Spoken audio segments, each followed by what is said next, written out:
I put on a clean shirt this morning that has a stain on it, so I still look like a slob. I don't win either way. Just notice the stain now. Skip it up and that up. So in case you didn't know, because I'll be honest, I didn't know because I'm old as shit and didn't keep up with this, Demi Lovato is a huge pop star. She has tens of millions of subscribers on YouTube. Her music videos on YouTube get hundreds of millions of views, and she's very successful. Fun little side note, she actually used to be an actress on Barney and Friends when she was a little kid. That kind of blew my mind when I found that out. Well, unfortunately, in the past, Demi has suffered from issues such as eating disorders, drug addiction to cocaine, alcoholism, and the list goes on and on. And several days ago, her addictions came back to haunt her because she overdosed on heroin. Now, what I'm hearing, luckily, she is okay.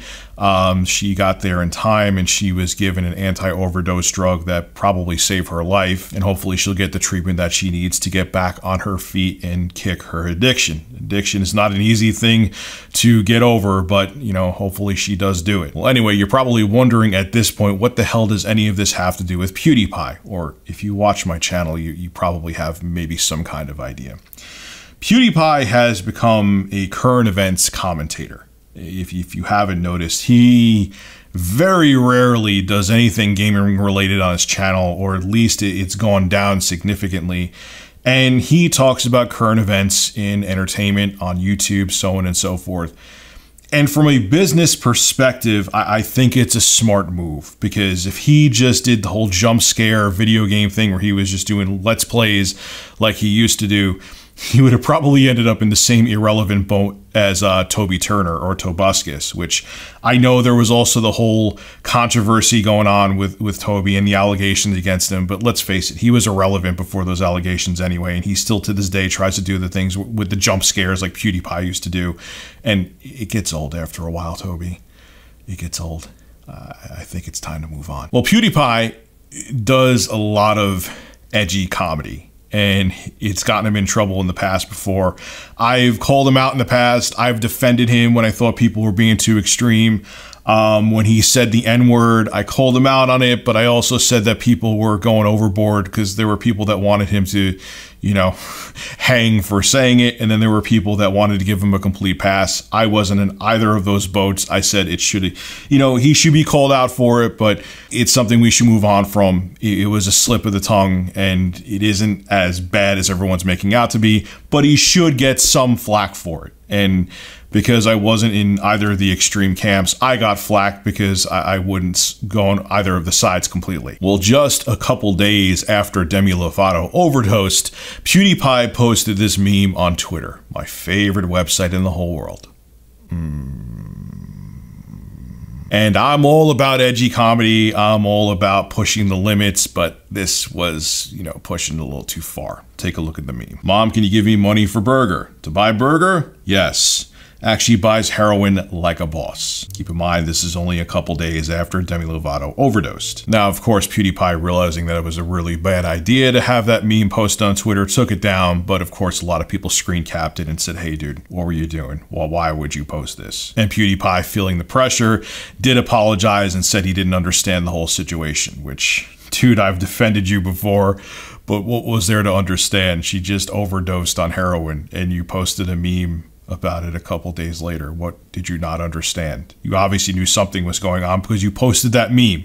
Couldn't have been a complete coincidence. Let me just randomly post a Demi Lovato meme about heroin. Come on. Look, back a while ago when PewDiePie made those anti-Semitic jokes that were taken out of context by the media, I initially made a video calling him out, and then I looked into it more, which I should have done from the beginning, and realized that my viewpoint was wrong and I made a mistake and said, hey, look, you know, context is key, and these other media outlets aren't looking at context. They're taking what he did out of context to smear him. And I said, look, that's not right. When he said the N-word, I didn't defend him. I said that was a bad mistake and he should have be penalized in some ways, but everyone had their pitchforks out and they were being extreme. And like I said before, I wasn't on either side. People were like, oh, it's no big deal, dude, just relax. And then you had people on the other side of the fence that want to see him kicked off every social media platform and had him exiled to an island by himself. And I wasn't in that camp either. And there's many people that say that PewDiePie is single-handedly to blame for the adpocalypse. And my rebuttal to that is, you're wrong. I factually believe that you're wrong. If it wasn't PewDiePie, someone else would have said something or someone else would have done something, and eventually advertisers would have freaked out anyway, and apocalypse would have happened no matter what. It was YouTube's poor decision, which I've talked about before, allowing everybody with a pulse to put ads on their videos. They used to be very particular about who they let into the partner program. Then they let everyone into the partner program. And of course, you're going to have shady, bad actors that are going to put up very offensive videos that are going to have ads on them, and advertisers are going to freak out. It was only a matter of time, PewDiePie or not. But PewDiePie is having an interesting time with his career, because I know what he's trying to do. He's trying to move on. He has for a while, but he's trying to completely push aside his older character of being the jump scare video game guy, and he's trying to be an edgy comedian. And the comedy is about pushing limits. I totally understand that, and I think it was smart what he did, because I don't think his channel would have remained as successful as it is if he just stuck with what he was doing. I think people, they were getting bored of it. There are other people doing the same thing he was doing that were also hugely successful, now get less views, who have millions of subscribers, get less views of video than mine do, and my channel is 1/10 of the size of theirs.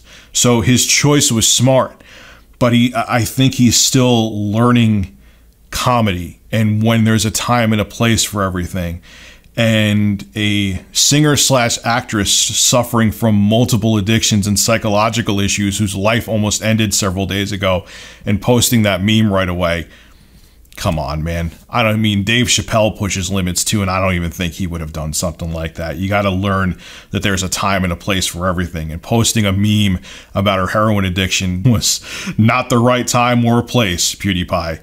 And this is where he's kind of treading on dangerous territory, because I think if he keeps screwing up like this, people will just get tired of it, and eventually he will still become irrelevant. I don't want to see that happen to him, so he just needs to tread more carefully. Push limits, man. I'm not saying that, you know, who cares if certain people are offended sometimes, but there's no black and white rule book to comedy, and you just have to kind of learn it, and learn it quick before people start going against you, and I don't want to see that happen to you, Felix. This is Rich of ReviewTechUSA signing out. Have a good one.